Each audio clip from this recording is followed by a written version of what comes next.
Hello mga katonggots!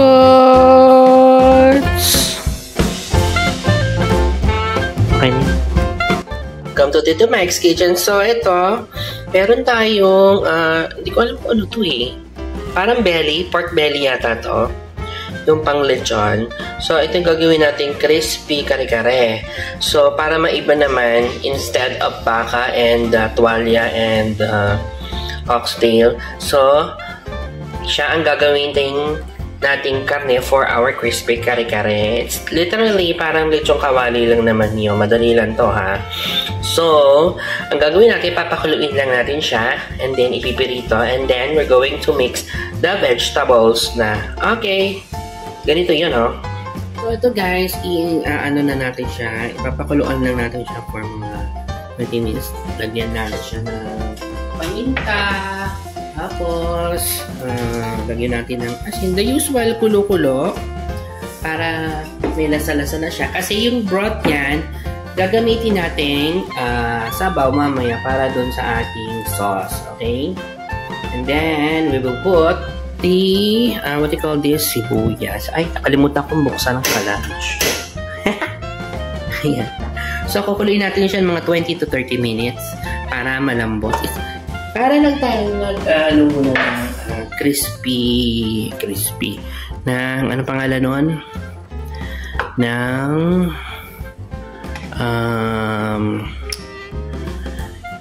bagnet, parang gano'n.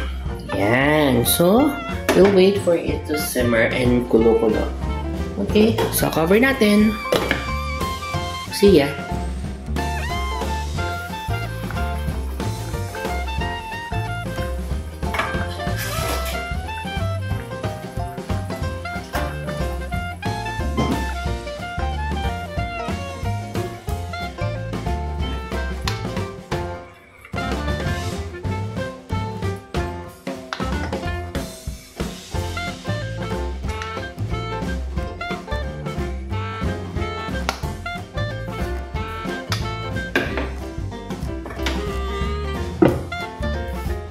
Guys, ang gagawin natin, dahil mag-inarty ako ng slide, ang gagawin natin, iba-blanch natin yung ating mga gulay.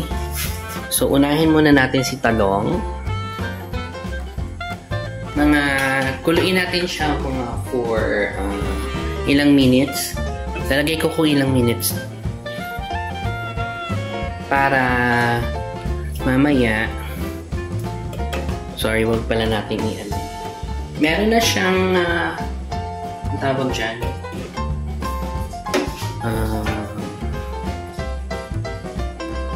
so, ayan, medyo mainit ng ating ano. Ang ginawa ko dito, syempre malamig muna to dapat, diba? Tapos, pinahira natin ng rock salt yung kanyang balat.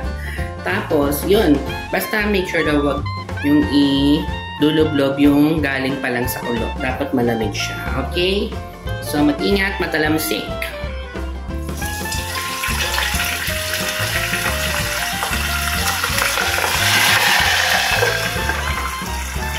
So, ganon. O, diba? Happy New Year. So, siguro mga 2 to 3 minutes lang yan. Or, basta pag nakita nyo yung brown na siya, pwede na yan. Ang ating sitaw. So, tama lang yung 4 minutes. Makikita nyo siya, i-ano nyo siya, i-cold bath nyo. Ibig sabihin, pagkahango, lagay sa malamig na tubig o yung may yelo. Since wala kaming yelo, doon sa running water. Since malamig naman yung water, para hindi lang continuous yung kanyang cooking. Okay? So, another 5 minutes to. We're cooking other stuff. Sabay-sabay sila. Grabe, oh. Lagyan natin ng oil.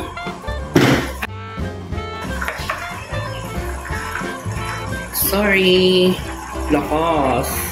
So, we're now going to saute.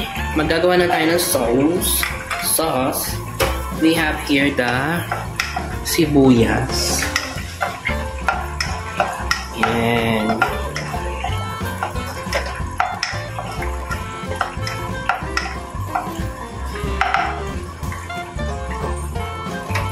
Then,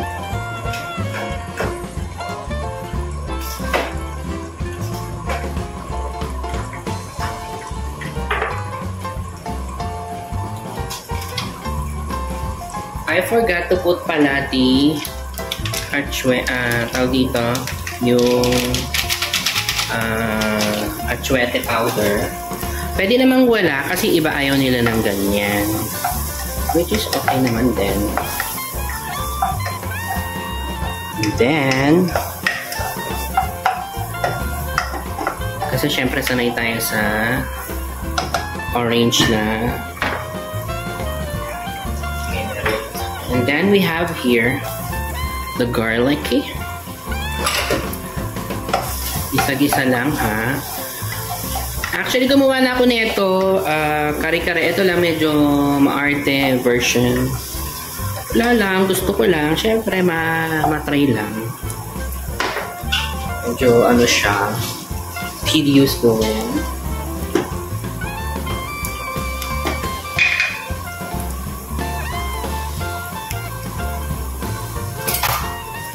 Then we put one. Ako gusto ko sa sauce meron na kagad siya bagoong. And now, itong kakaiba dito, lalagyan ko siya ng aligi ng alimang. Wow, kakaiba. Konti lang kasi baka yung alerhiya. Ayan. Ganon-ganon. Gisa-gisa. Gagawa tayo ng sauce. Uy, ang bango ha. In fairness ha. Iba yung amoy niya ha. Okay. And then, since wala tayong ano pangalan nun? Karne nilalagay dito. Yung pinagkuluan natin nung ano kanina, yun ang ating gagamiting sabaw. Yan. Ganon. And then, we will put the peanut butter in a while. Wait. So, ito na, lalagyan na natin ng peanut butter. Yan. Lusawin lang natin siya dyan. So, this is, wala akong ginamit na busin na natin. Ay, hindi, wag. Gusto ko itong palaman. Siguro mga 3 kutsara, pwede na yan. Yan. Okay na yan. So, tayin lang natin siya dyan. Kumulo. Maging super thick.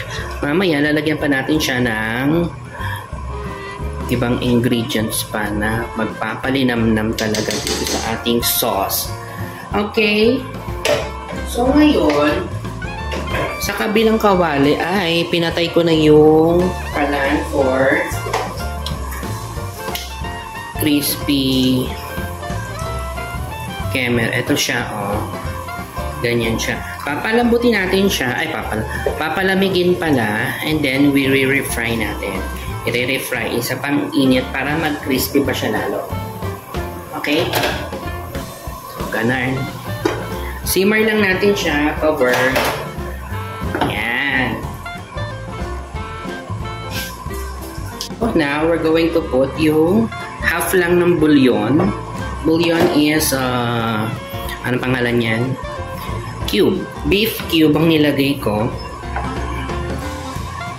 Kasi yun lang yung meron dito. So, look, oh, thick na siya. Diba? And I think, sarap na ito. Wow, di pa nga natikman. Di pa siya natitikman, guys. So, simmer pa natin.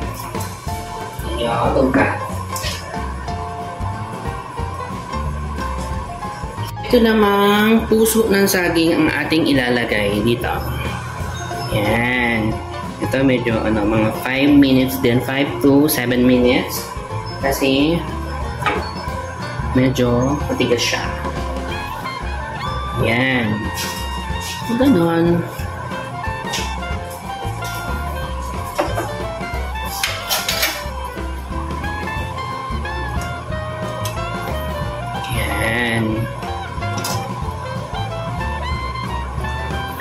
Alam ko yung iba, hindi ko makain ito, pero masarap to ha. Tsaka ang ganda niyang aid for digestion.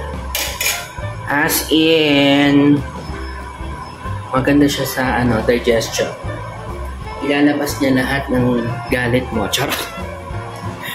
Actually, tingnan ko siya. Ang sarap. Grabe siya. Okay.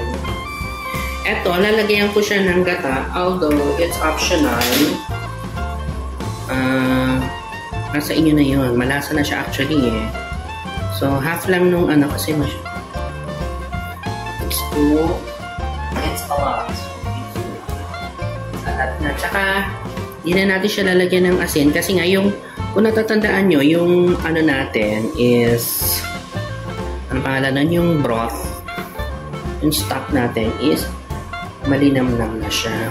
May lasa na siya, may asin na. So, okay na yun. Pero nasa panlasa nyo. Pero okay na po. Oh my gosh. Ito lang ulam na eh. Pakuluin lang natin sandali. Pwede na yan. Okay?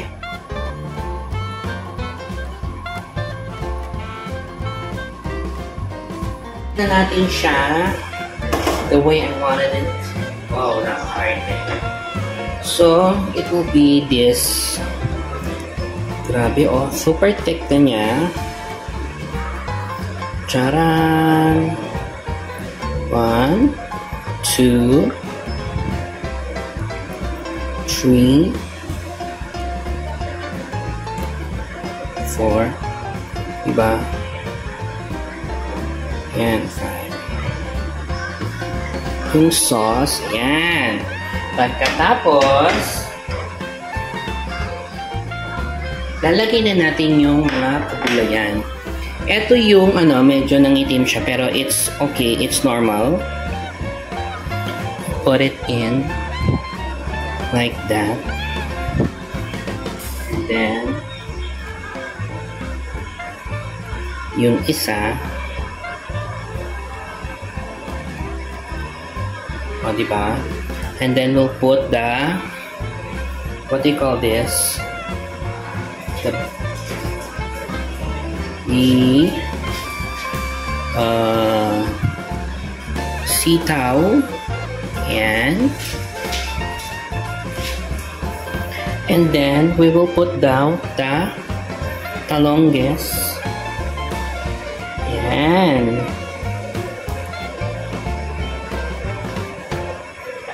okay, and then we will put now the green one. So, ito, ay, nahulog. So, depende kung gano'n yung ka-arting gusto.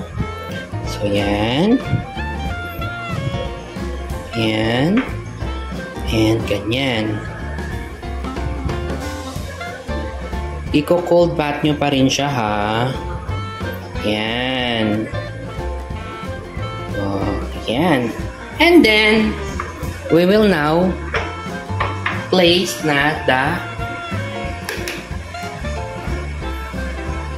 the crispy enemy. Wow! Chararan. So, dalawa lang kasi parang hindi kakasya. Yan. Ganon. Tapos, lagyan natin siya ng secret bagoong. Actually, pwede ng ganyan. Sige, ganyan naman lang. Yan, tapos na! Yay! Oh my gosh! Look naman, ay. Diyos me, sarap. So, ito na ang aking kare-kare, crispy kare-kare. Oh my G, it looks so yum, yum, yum. Amazing.